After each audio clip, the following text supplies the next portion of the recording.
अध्याय 2।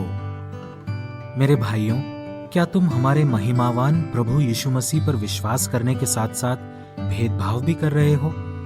अगर कोई इंसान तुम्हारी सभा में सोने की अंगूठियां और शानदार कपड़े पहनकर आता है और एक गरीब मैले कुचेले कपड़ों में आता है, तो तुम शानदार कपड़े पहनने वाले को तो इज्जत देते हो और उससे कहते हो, इस बढ़िया जगह पर बैठ, मगर गरीब से कहते हो, तू खड़ा रह, या यहाँ जमीन पर मेरे पांवों की चौकी के पास बैठ। इस तरह क्या तुम्हारे बीच ऊंच नीच का भेदभाव नहीं है?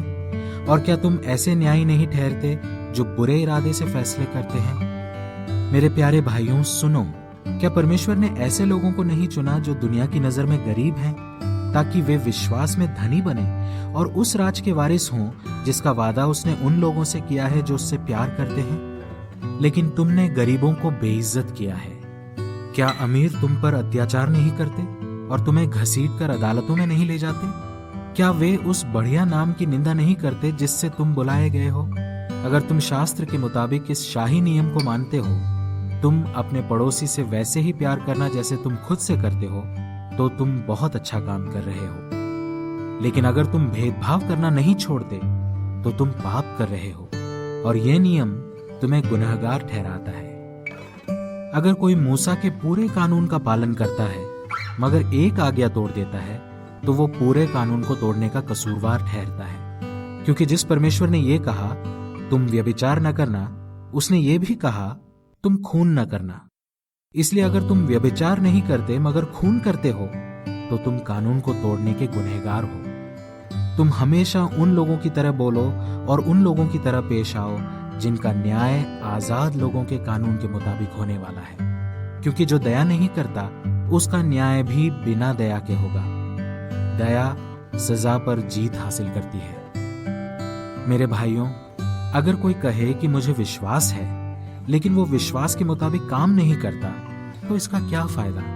क्या ऐसा विश्वास उसे उद्धार दिला सकता है?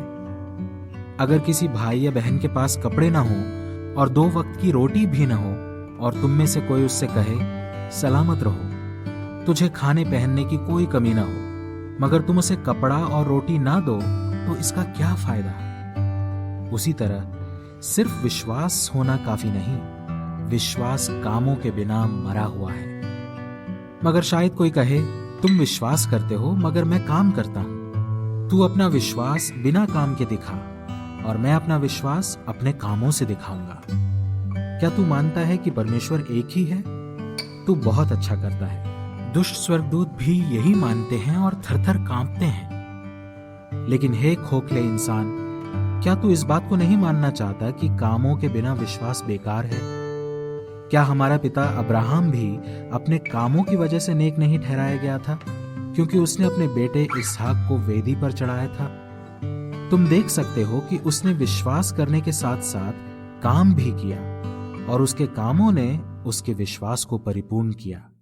और शास्त्र की ये बात पूरी हुई, अब्राहम ने यहोवा पर विश्वास किया और इस वजह से उसे नेक समझा गया और वो यहोवा का दोस्त कहलाया।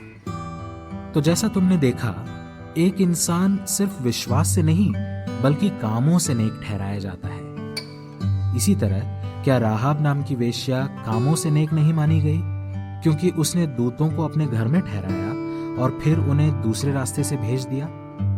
वाकई, जैसे जान के बिना शरीर मुर्दा होता है, वैसे ही कामों के बिना विश्वास मरा हुआ है।